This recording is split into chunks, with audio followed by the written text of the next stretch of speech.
Welcome to Johnson County, Missouri. Behind me, that is the courthouse here. We're in Warrensburg, Missouri, county seat of Johnson County.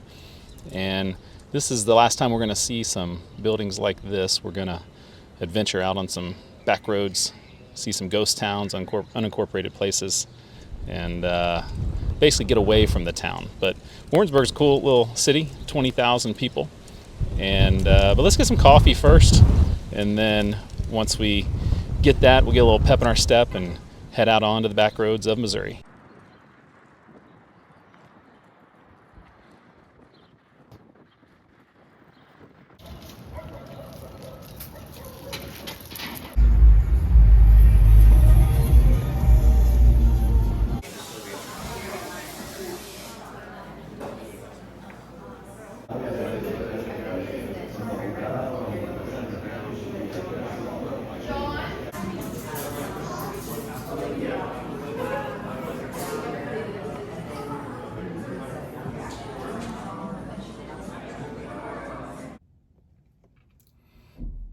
Pretty good. The Cafe du Berg was hopping. I think it's the only place open on a Sunday morning. It's like a local coffee shop. So pretty good. Busy, but good. So got my Missouri gazetteer.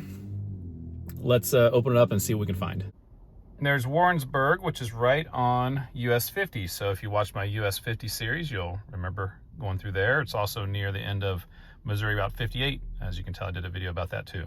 So we're gonna head south. We're looking for dots on the map, and maybe little things like Post Oak. I'm not sure if some of these towns are gonna be incorporated or not, but we'll head down that way. Maybe we'll go south, maybe we'll go west, but let's see what we can find heading out of Warrensburg.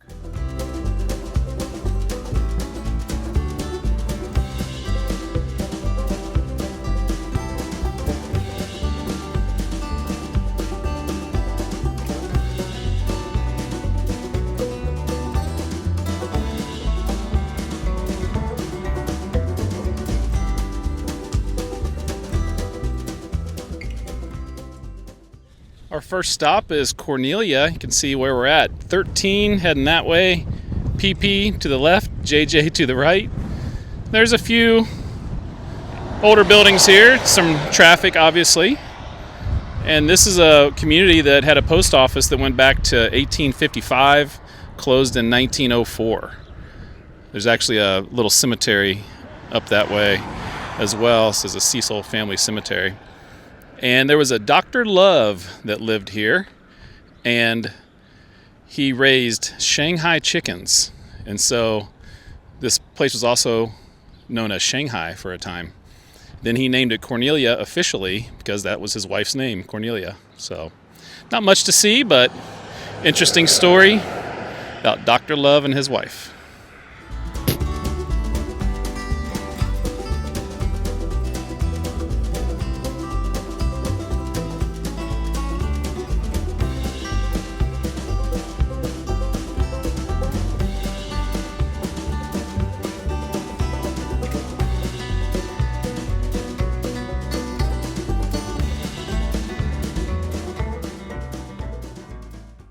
Our next stop is in Post Oak.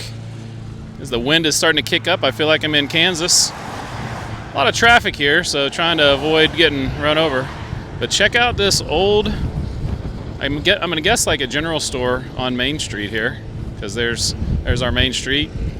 Got the neighbors mowing the yard today, so pretty fantastic that building is still standing. So Post Oak had a post office about when Cornelia did back in the 1850s, but it stayed open until the 1950s. And then it closed. Looks like there's just a few houses in the area. I think there was a railroad down the way. We may go check that out as well. And this looks like this is for sale if you're interested. So I was talking to one of the guys mowing his yard back there, and he did tell me that this trail right here, which I mentioned as probably where the railroad went, was indeed where the Rock Island Railroad would have gone through. And so now it's a nature path type running trail, biking trail. And he said the depot was over that way, so that'd be on the east side of 13 here. they'd load cattle over there. He said there was a church and a kind of a city hall building down there, and that on the back of that general store building, which was where the post office was, there was a jail. Looked like there was a tornado shelter or something, but maybe that was also doubled as a jail. Kind of interesting. I was reading this little sign here, and it's talking about they're vacating some parts of the little township plat here, but it said it was also known as Lingo City. So Lingo City, also known as Post Oak. So maybe it has two names. Gonna have to read more about that. So they're kind of just trying to vacate parts of the area. Not sure why, but interesting. But yeah, that's where the railroad used to go, right there.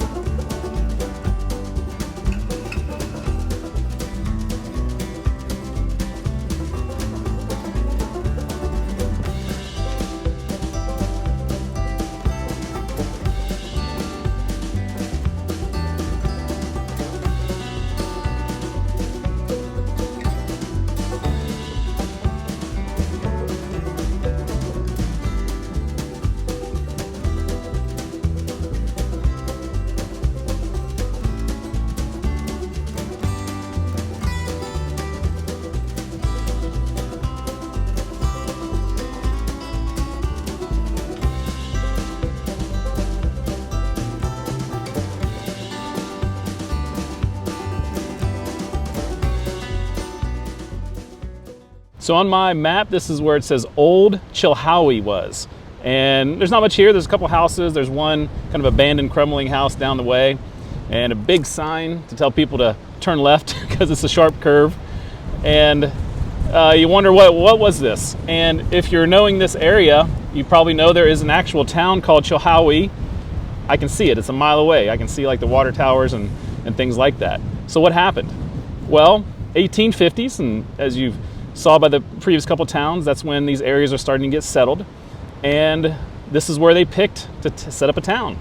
And you know, there was no railroad, and so they were trying to guess which way is the railroad going to go through Missouri here, and they guessed a little bit wrong, but not that far wrong. So about a mile south of here, that railroad that we were just at Post Oak on that trail, that came through. So the people picked up here in the late 1870s, headed south a mile, and resumed their town, Chilhowee. So obviously in this video, we're trying to keep to the ghost towns. So this is where we're focused on today, but we'll go through and we'll see if we can find where the railroad was and where all the people moved. So there's the trail from Post Oak, coming from that direction, and it would have went right down this way, and you can kind of see where the railroad went. Let's head over towards town, see if we can find anything else.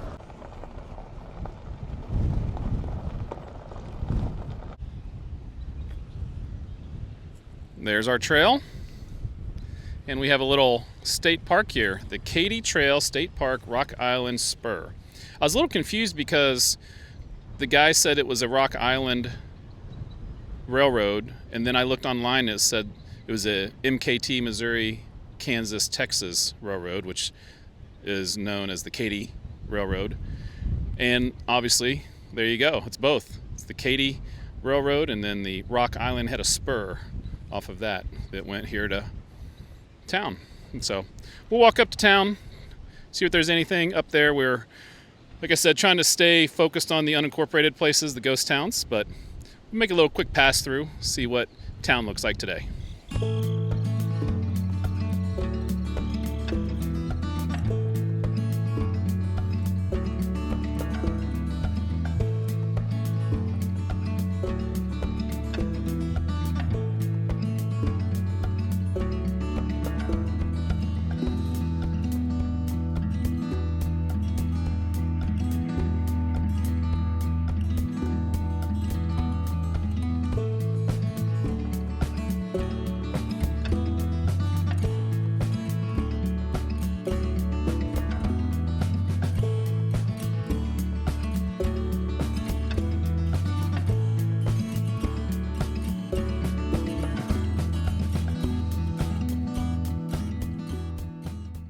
You notice the old railroad and the new trail, the modern trail, passed over the road or across the road as we were driving. And our next stop along the railroad would be Denton.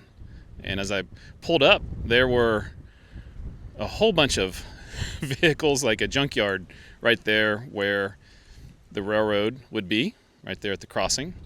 And then drove on down the way here, just you can see where the railroad is, and found this old structure. Don't know if that's a old school or is just a house, kind of shaped like possibly an old school. Pretty cool. I didn't think we'd find anything in Denton. Had a post office for about 50 years, named after a railroad employee. I'm guessing this was a school. Got a hoop, some playground equipment over there. But you never know. They make buildings for a variety of reasons.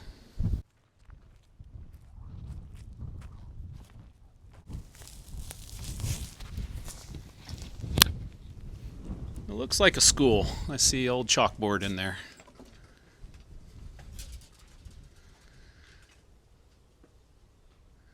It's interesting because it's a smaller building, but looks like it was used fairly recently, so not sure the history, but maybe it was originally an old one-room schoolhouse. They updated it a little bit.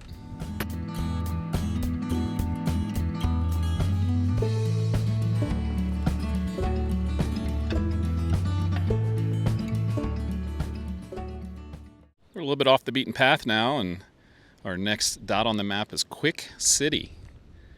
Not much of a city anymore. Don't know how much it ever was, but they do have some interesting buildings here to check out. It was named after a gentleman with the last name Quick, so it wasn't a hastily built town or community, but it possibly could have been actually, but that wasn't the reason for the name. And definitely a large old building that's crumbling here. It was more than likely along a railroad. We got off that MKT line, so it's possible there was another railroad that went down this way, maybe the Frisco. But yeah, it had a post office for quite a while, and there's a few people that still live here. A couple houses, mostly abandoned. There's a bridge just down there around the corner. It goes over a creek / little river. And pretty interesting place, Quick City.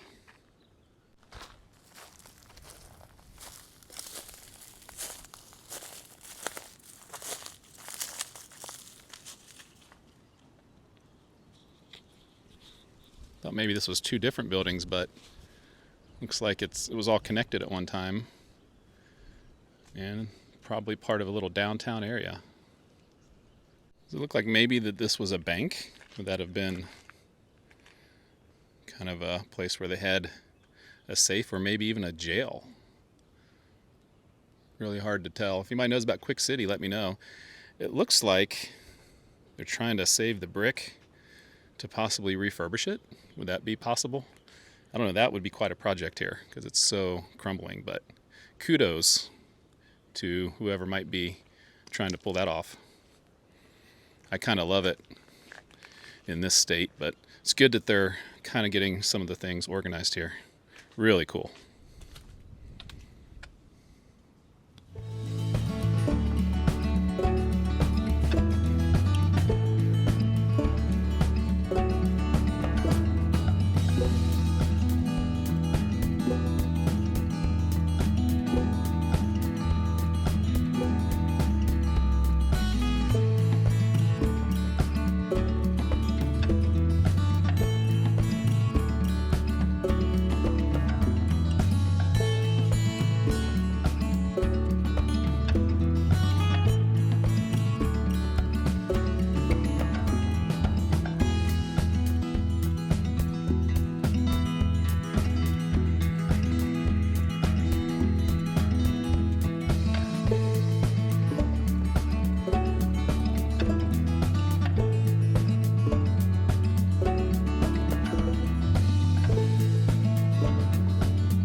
Our next stop is Lucas, and found a community building here.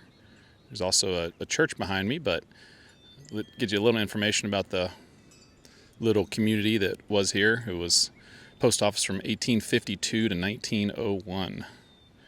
And there you can see the Lucas United Methodist Church. It says 1883 on the sign. Lucas was named after a local merchant. So probably a pretty small community that merchant could have started and had a post office. And if you go over there, there's a couple abandoned type places looking over there. A couple houses, but very quiet.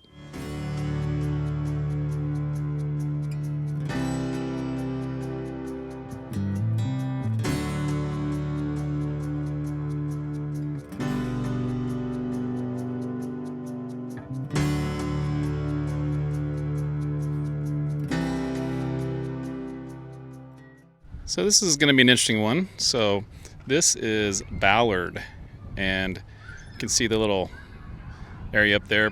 I guess you call that the downtown. Driving up, there's actually a high school, a Ballard High School here. So you don't see too many ghost towns with a high school.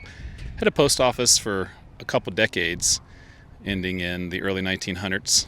And then there's an old building down there. There's a grill down there. And I'm over here because this was the old school. Pretty cool looking. They've turned it into an event space. And I was talking to the guy that lives over here, and he said I can go in and check it out.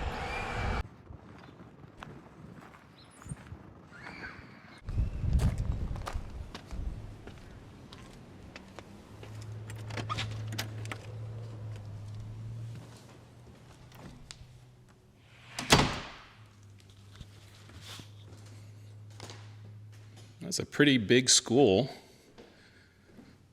And I'm guessing this dated back to when the town was a little bit larger.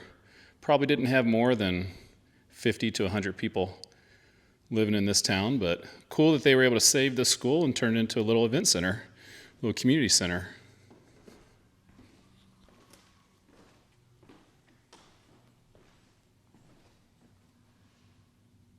The gentleman here also said the school was built in 1926, so it's 100 years old. It was built the same year as Route 66, so very cool.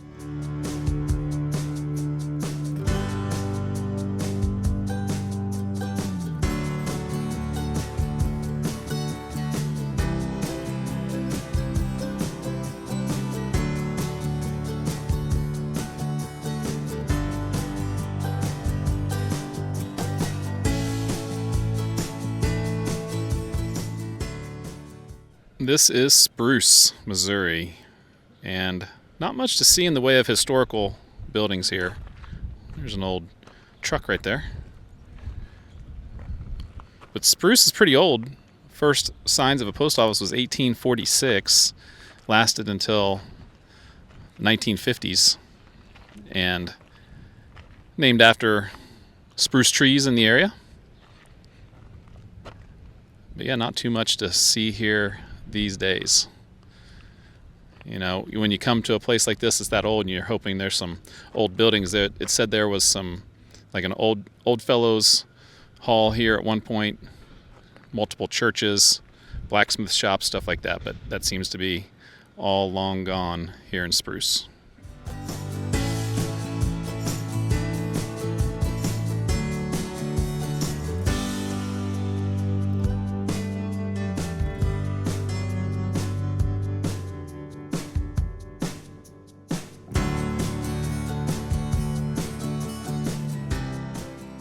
We're going to finish up our day here in Hudson. We found, I'm guessing, an old school that's now a community center. Not much of a community left.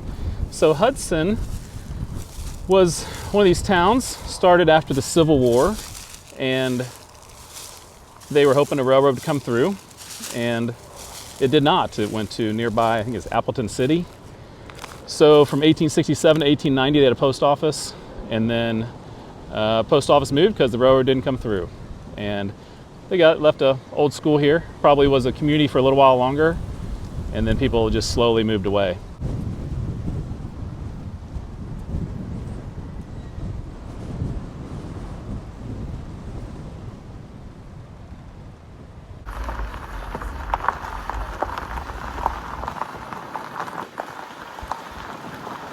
But a really interesting day exploring some of these towns. You know, most of them to do with the railroad.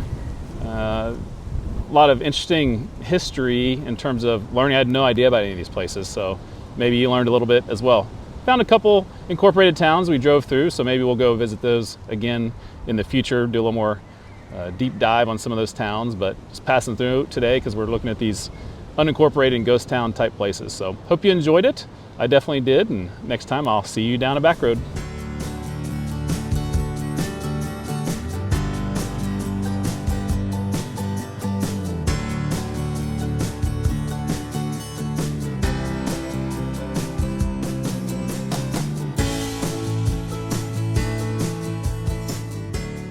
Hey, thanks for making it all the way to the end of that video. And since you're here, let me tell you a little bit more about the extras on the channel.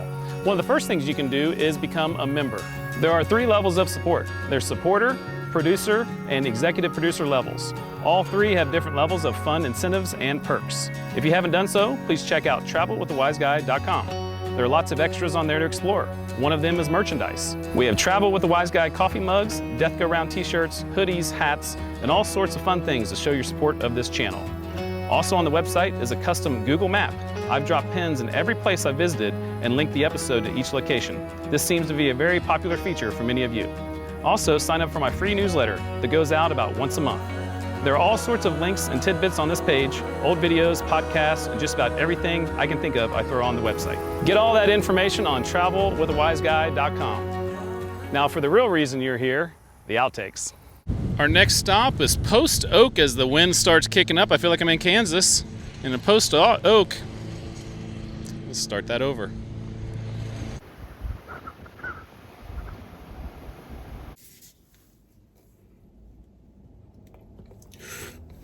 It's hot.